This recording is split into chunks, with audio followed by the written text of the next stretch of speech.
Thank you, Mr. Chairman, and thanks for holding this hearing. I agree wherever anti-Semitism is found, we should denounce it vehemently. This is a huge issue that has come up, particularly in the past few years. I think anti-Semitism is rooted not just in an ancient bigotry against the Jewish people, but oftentimes in a movement that seeks to fundamentally unwind civilization, particularly Western civilization.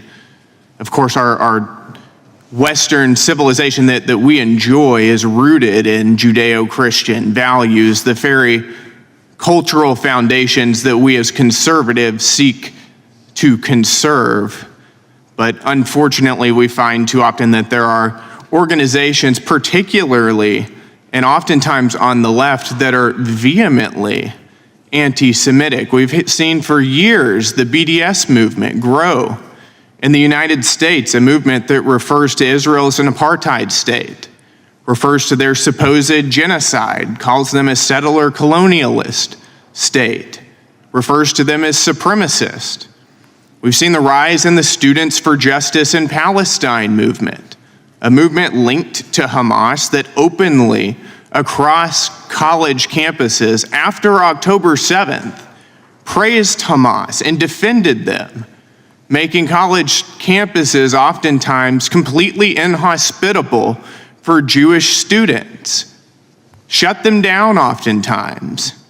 And then we have Code Pink. We saw some of their members in this room earlier today, a group that is connected to the CCP that is ostensibly anti-war, and yet right after October 7th, the day after October 7th, put out a statement not condemning the genocide of Jews, but supporting the Palestinian movement, saying, quote, "Resistance is a human right.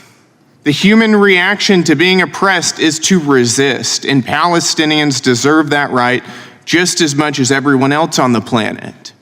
They went on to say Palestinians are confronting the world with their truth, and it is one that should be supported and respected. That was the day after October 7th. And then we have members of Congress comparing Jews to termites, saying that Israel has hypnotized the world and calling it evil. And then, of course, shouting the slogan, "From the river to the sea." There's a leading mayoral candidate in New York right now, who refuses to condemn the phrase, "Globalize the Intifada."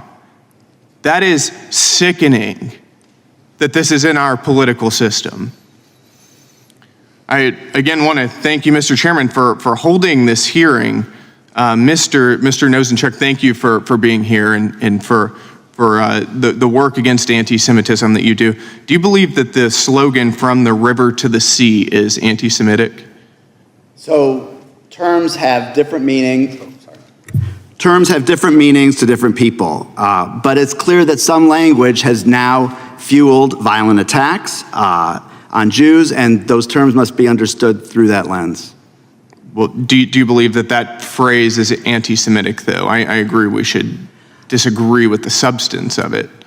I think it depends on the way in which the terms are used. Many Jews hear that as anti-Semitic, and in that vein, people who say it need to understand that is how it is experienced. And in assessing, from a civil rights perspective, whether there has been anti-Semitism, we look to bias motivation, and certainly language like that can be probative of anti-Semitic bias. It seems to me a phrase that excludes the existence of the Jewish state would be pretty clearly anti-Semitic. Do you believe that the phrase "globalize the Intifada" is anti-Semitic? When I hear the phrase "globalize the Intifada" today, in light of the shooting that occurred at the Capitol Jewish Museum, in light of what happened at Boulder, in light of what happened at Governor Shapiro's house, there is no question that I experience that as being incredibly problematic. Problematic, yes, I agree. Do you believe that it's anti-Semitic? And are you willing to condemn that phrase? I condemn the use of that phrase. Yes. Great. Thank you. Thank you guys for being here.